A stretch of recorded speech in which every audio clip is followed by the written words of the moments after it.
Here we go. I am so excited about having you on tonight, Miss Walker. Um, the viewers, I want to just say your name so they'll know who you are. So, Miss Monqueesha Walker, and you're going to be speaking to us on tonight in reference to pipeline to prison.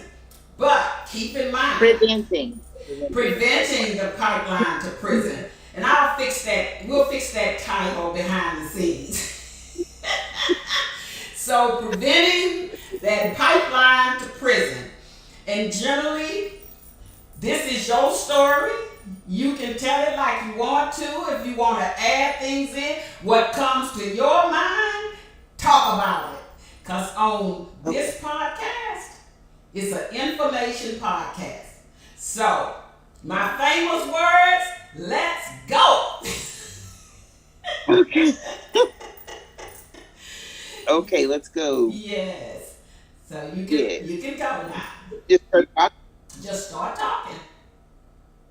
Okay.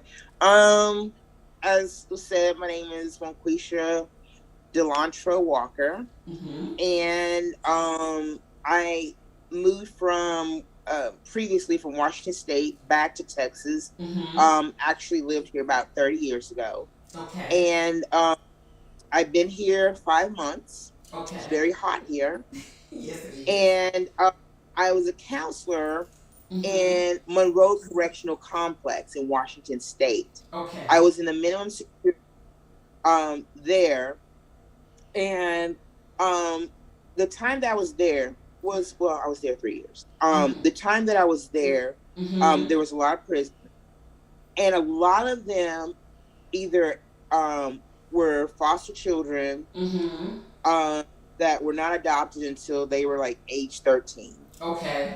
So they have baggage. A lot of them moved from house to house Uh-huh. as foster kids.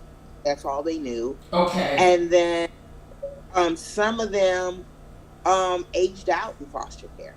When you say And aged out, can you kind of explain so, that to us? okay, so what happens is when you get into the foster care system, Mm-hmm. they try to place what's called a forever family for you. Okay. But some children don't get that. And so when they Oh. when they turn 18, Mm-hmm. then they're basically considered an adult and they're pushed out the door. It doesn't matter if they have skills. It Mm-hmm. doesn't matter if they're you know, if they're like some things, like with their mind or whatever, Okay. then they go from being in foster home or behavioral center Okay. into being into like a mental hospital. So you Oh. age out at 18 years old. They Okay. push you out the door and they say, whether you have experience with life or not, too bad. Mm-hmm. That's the only that's what means age out. 18, you're Okay. gone. Okay. So when you say they push them out the door, so they just go to the streets? They just go to Oh. they're not even given like $20.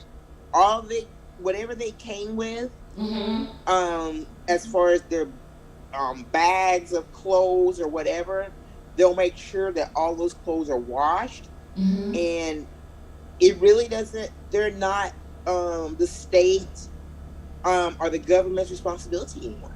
Oh. So basically, they have to make up their mind, what are they going to do with their lives? What are they, where are they going to go? Okay. And a lot of them have no idea. Oh my goodness. Yeah, That. it's pretty rough. So that's why a lot of them end up in prison because they don't have skills. And Okay. a lot of people might say, well, they should know right from wrong. Well, there's things that people take for granted. Mm-hmm. And when you're instructed, when you're not taught to what's good or bad, you're just taught that you're in a system that you cannot get out of. When you don't have family, Mm-hmm. when people promise you that they're going to be your forever family and then they give you back to the system and you Oh. just bounce around, um, these are the people that end up in prison. Every I had 74 on my caseload, Mm-hmm. and they came from all different parts of background, races, all, religion, everything. Okay. And a lot of them um, were in the foster care system. I on my end, I did not have anyone that, if they were not in the foster care system, they were parents. I mean, family of single moms. Okay. So it was just like no kind of structure, Okay. you know. Yes. Yeah. Yes. So before I moved to Texas, I really had a good support group there because I was part of a lot of things like the Mm-hmm. service dogs. There was a summer service dogs. I helped individuals that were getting released, resources. I would get them Mm-hmm. um, employment.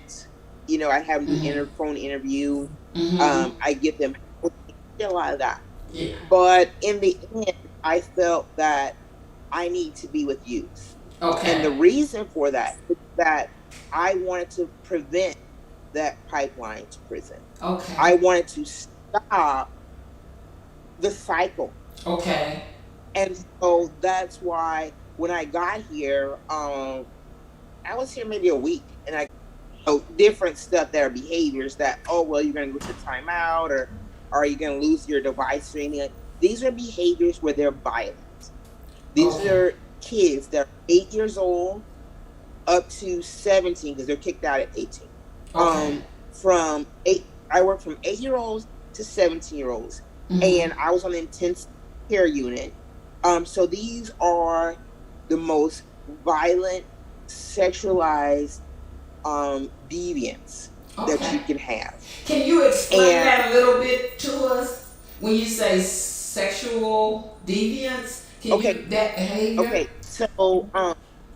so when they're sexualized, these are kids, and where I worked was the individual is pulled out of their houses from Mm-hmm. their biological parents by child protective services. And Okay. it's either because they have from the range of being neglected in all sorts of ways. I mean, we would have like 8 or 9 year olds that didn't know how to use pressure, Mm-hmm. that they had to wear pull-ups, didn't know how to shower. I mean, and then we had sexualized. Well, these individual, and these were boys, so they were sodomized by Uh-huh. adults. Okay. Um, but, so these boys um, were molested, Okay.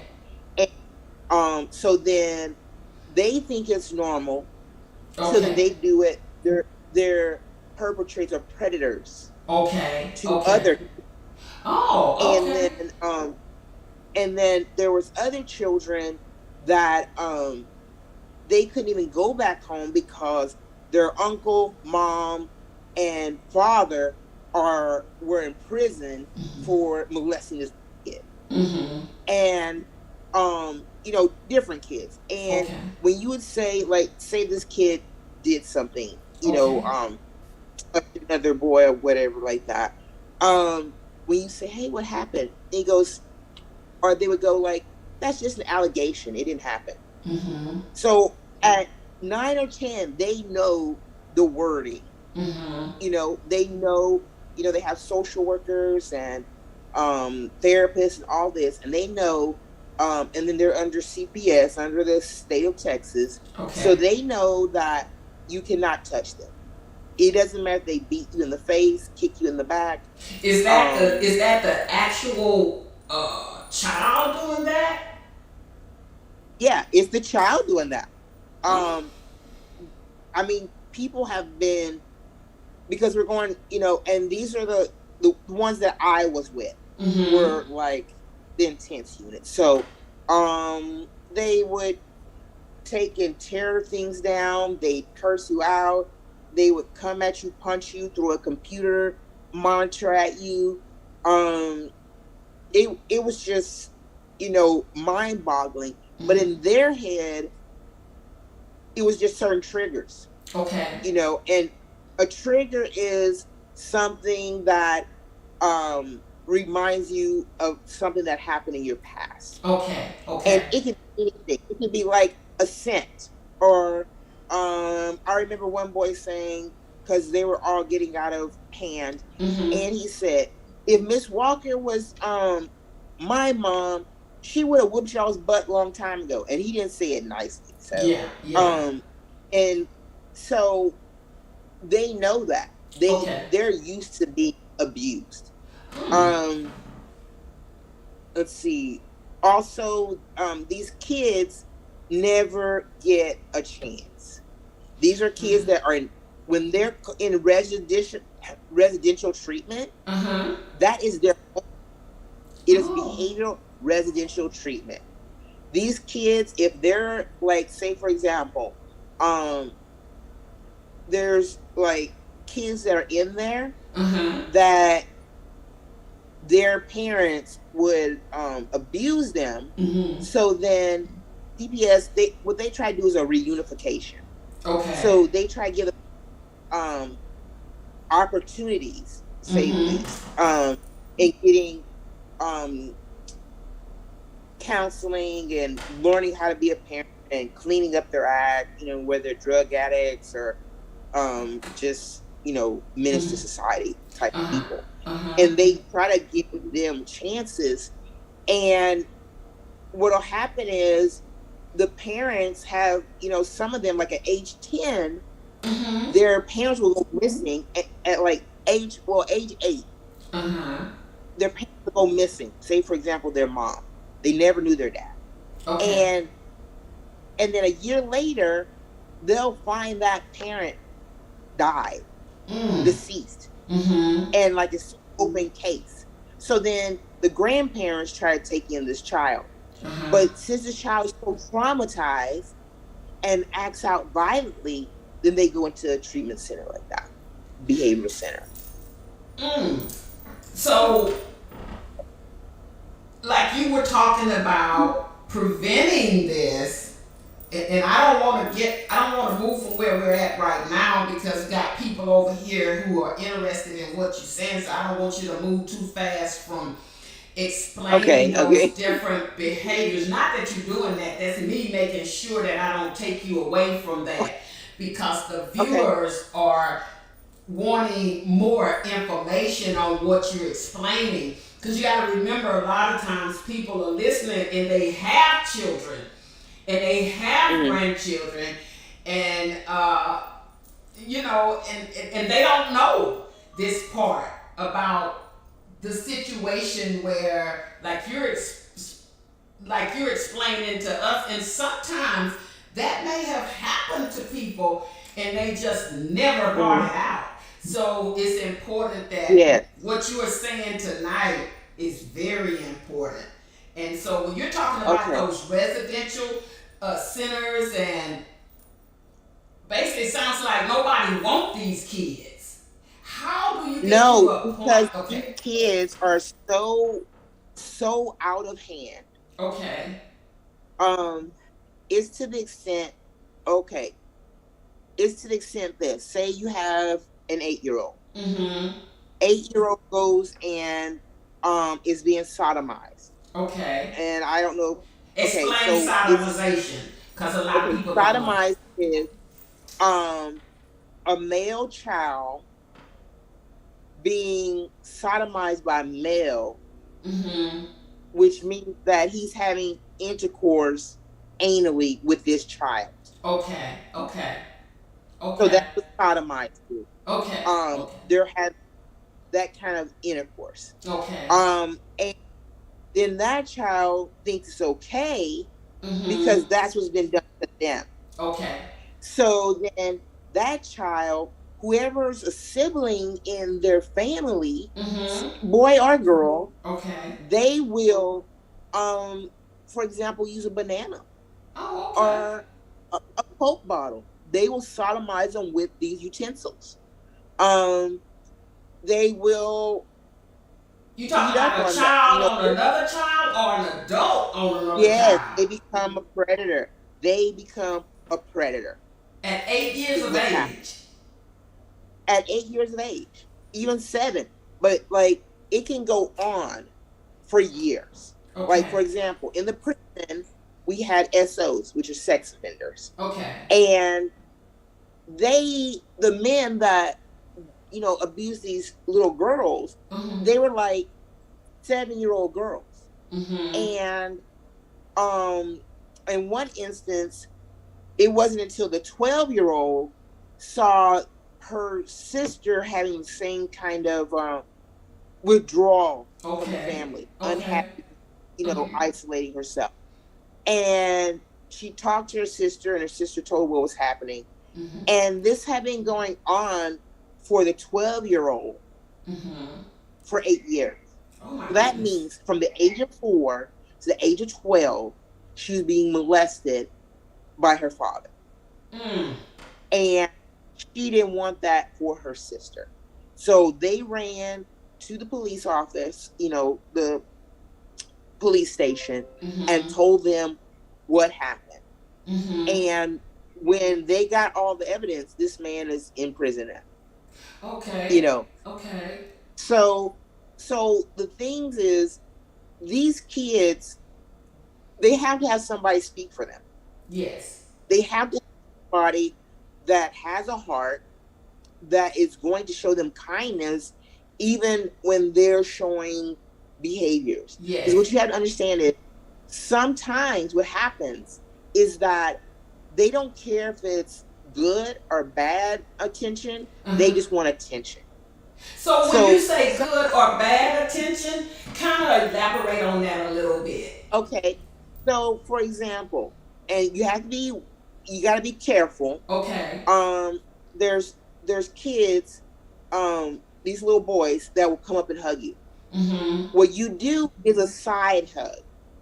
You Okay. don't do like, how like you usually like embrace a person. No, Mm-hmm. you do a side hug. That way they're around your waist, Mm-hmm. and they're not getting triggered by your boobs or anything like that. So you always do a Okay. side thing. Okay. And then you have kids, and that's the kind of saying, for example, that's a good behavior, but it can be sexual deviancy at the same time. Okay. But as far as behavior is concerned, they're following the rules. They're getting on their levels, and levels mean like freshman, sophomore, senior. Okay. And when they're on these levels, um, it goes like level 1, 2, and 3. Okay. Okay, they get rewarded. Mm-hmm. So if they're on level as a senior, then they have on Fridays they have like movie night, or they get popcorn and pizza and Mm-hmm. stuff like that. So they're rewarding good behavior. Okay. Okay. Bad behavior is tearing down, punching the walls, waking up the other boys, punching them, and it's all cursing the staff out. They just want attention, and Okay. they feel that they need to be the center of Attention.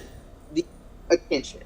And so even if they're acting good, they'll say, "Oh, love you." I have like pictures of, they've drawn me pictures, "Love you, Miss Mm-hmm. Walker," all sorts of stuff. Mm-hmm. And then the same kid with a different staff will bang their head on the wall Mm-hmm. and no, no, no. And then you're told, this is what you're told, but I Mm-hmm. I wasn't like that. Yeah, just ignore them, because Yeah. they're acting in that behavior because of attention. Mm-hmm. So with my is, I would keep my distance. You need to remember that you don't engage in the behavior, so Okay. you don't get your personally involved in it. And then you give them your 3 foot, sorry, your 3 foot, to give them their personal space, Okay. Okay. and it protects you so you don't get punched in the head and Mm-hmm. whatever, because they do that. They did it to a lot of clients. I mean, Okay. employees. Mm-hmm. So, um, like I said, they don't care. They just want somebody to say, "Hey, it's okay. It's all right. Mm-hmm. Everything's okay."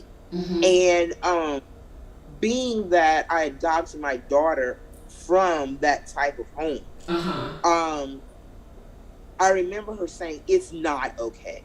Uh-huh. When Uh-huh. when she'd have tantrums, she would say, I'd say, "No, it's okay. Everything's gonna be okay." And she was like, "It's not okay," because in Okay. her head she was having trauma. Okay. So that's what's happening with these kids. They're Okay. having um, flashbacks. They're having nightmares of things that have happened to them in their young lives. Yes. So what I wanted to do is nurture these kids, Yes. and I said it's okay. I never said I understand, because I cannot understand something I haven't been through. Right. All Right. I could say to them is, "You know what? We can Mm-hmm. get through this." Mm-hmm. Because Mm-hmm. they would say, "I feel like dying," and stuff like that. And I would say, "Okay, let's sit here Mm-hmm. and let's talk about like country singer or whatever, or Okay. talk about bunnies, or Mm-hmm. talk about dogs or whatever." Because what you're doing is you're redirecting them.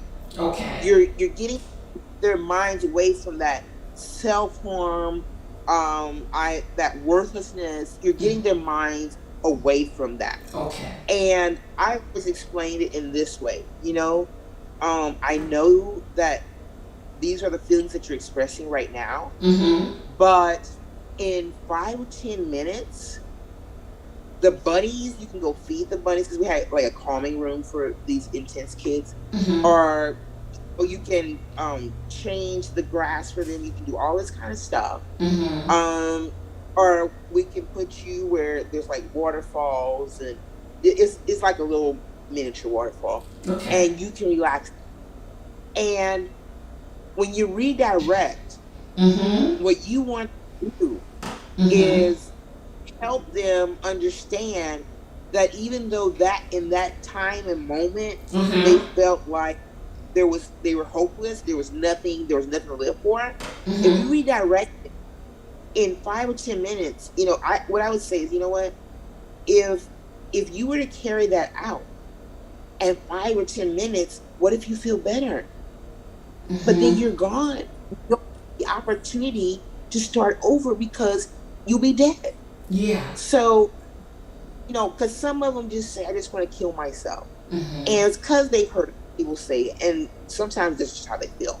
They Yeah. just don't see anything brighter for them. I Right. mean, I had the boys say, "I hate this facility," and they know what a facility is. Yeah. Um, like in their brains, they know this already, and Yeah. it's just mind-boggling. Yeah. But with just showing kindness, but Mm-hmm. don't get manipulated. Yes. For example, um, when you treat a child, say for example, on my whatever wing I was on, Mm-hmm. my kids knew. They would say, "Okay, it's your last night, Miss Walker. We'll see you in 4 days." That's how much they knew my schedule. They were They very always on my observative. very observant, Let me and oh, go ahead. I don't want to cut you they off. knew that I rewarded them for good behavior. Now, it's not candy, it's not like sweets or chips or anything, but Mm-hmm. they can get what's called like tokens. But Okay. it's just a piece of paper that you Mm-hmm. write their name, you write 100 to 500, whatever tokens you're Mm-hmm. gonna give them. Mm-hmm. And then you sign it, but you say the reason why they're receiving it. Okay. And that makes them proud. So, like with mine, I would say, um, not engaging in behaviors, or not getting involved in chaos, Mm-hmm. which meant all, three boys, because four boys to a room. Um, all three are jumping up and down. They're cursing staff out, but you decide that you're going to sit on your bed and you're going to be quiet. Mm-hmm. Well, that deserves a reward, Okay. because you could have gotten involved, Let me let but me you didn't. let me ask you a question. I hear you talking about the sexual molestation, right, of the boys. Yeah.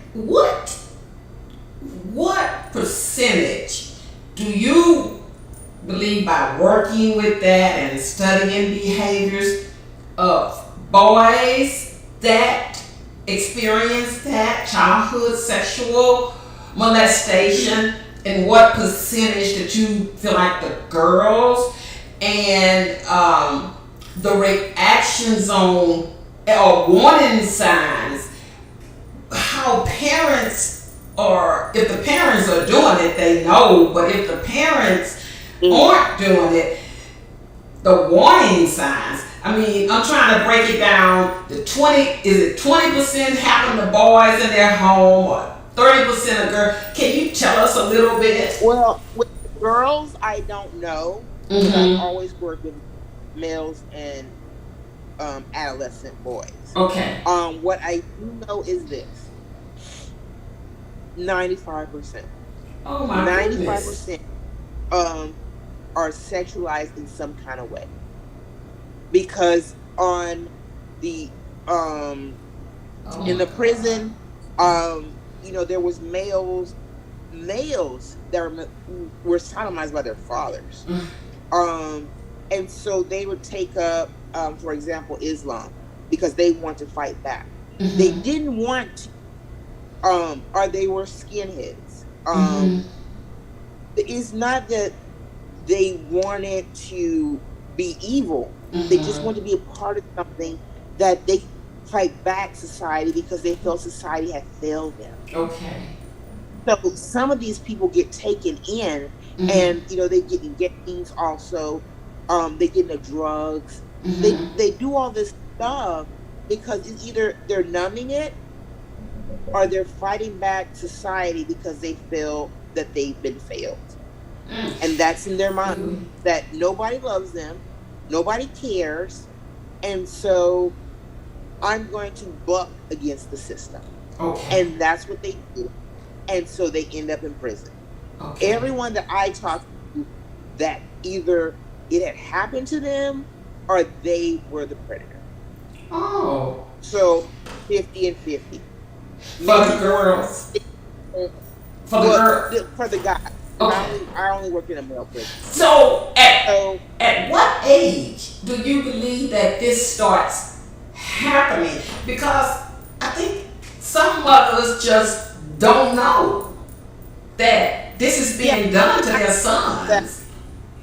Or do you think they I do? if you have an older son, and it Mm-hmm. can be a daughter too, and they've been molested, and you have to remember that good old Uncle Charlie, that's not Mm-hmm. really an Uncle Charlie, but he's a friend of the family with Uh-huh. all the hugs and the kisses and the candy, or the person you go to camp every year with, Okay. and you think he's better than sliced bread type of thing. Those are the kids. Sometimes those predators see that. They see that, oh, this is a single mom, Mm-hmm. so I'm not I'm going to be that person, to be that father figure or that big brother or that big sister, and all the while they're taking advantage of these kids. Mm. And for a mother, um I would start, this is just me, Yeah. maybe 4 years old, 4 years old, because the child really doesn't understand um what's going on. Mm-hmm. About 2 years old, they're, 1 or 2, they're using their verbal skills, things like that. 3, they're doing better. By 4, um, they have their own characteristic, their own little personality. And then Mm-hmm. by 5, they're in school and they learn stuff even from other kids. Uh-huh. But you have to look at signs like isolation. That's Okay. you know, or it can be, you can flip it, and they want attention all the time. Okay. They want to be like under you all the time, and that Mm-hmm. doesn't mean, like some kids, they're just naturally affectionate, you know, but you just have to be weary, and you don't. One thing, and I mean, this is just talking to my daughter, um, and she was way younger than she is now, but during the when we had a social worker, caseworker, all of them, we explained to her, if somebody's touching you, Mm-hmm. what are you supposed to do? And she would say no. And I said, okay, so are you going to say no? How are you going to say it? And she screamed, I'm going to say no. Mm-hmm. And then we don't teach that it's your private. That is just so old school. This is your vagina, Uh-huh. and this is your bum, or your butt. Uh-huh. And nothing should be inserting. Nothing. Mm-hmm. You know, no one should be touching you, vaginal, um, And or anything like that. say for Because you're teaching instance, pride. say for instance, a child, would you recommend that every parent needs to be having those conversations? Because I got a section over here I'm gonna start reading off in a minute because you got a lot of people in the chat section. But my question is, I want you to talk a little bit about the comfort pets and a little bit about the for the viewers. What would be some advice, just like you were saying, the old school language, get away from that, right? Is that what I hear you saying? And tell Yes, them like they it need to really know, is.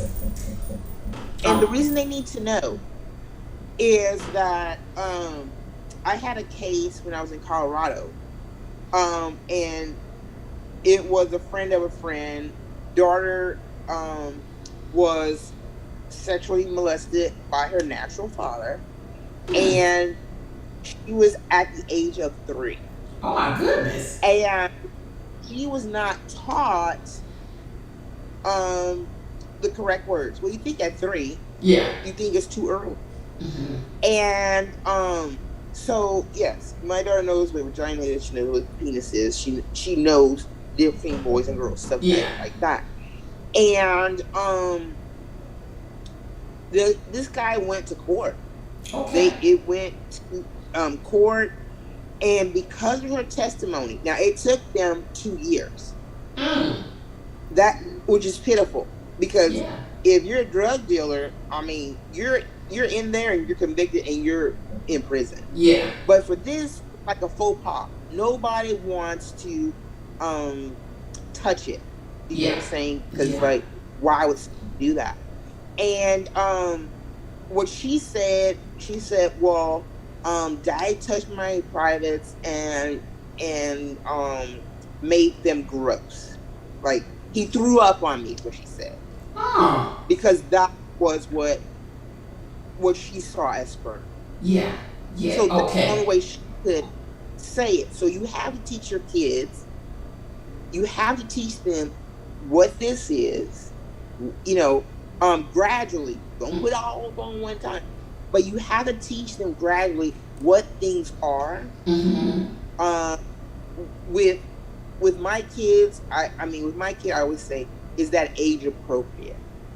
Mm-hmm. So she already knows what's age appropriate and what's age not appropriate. Mm-hmm. Um, so you have to think, like, if this child, for example, kids say, people say, oh, he's playing with himself, which he's actually just masturbating. Yeah. Um, then you've got to get to the core of that, because a kid just growing up in a household that is not sexualized will not know these kind of feelings. When you say Will not sexualized, what you mean when you say that's not sexualized?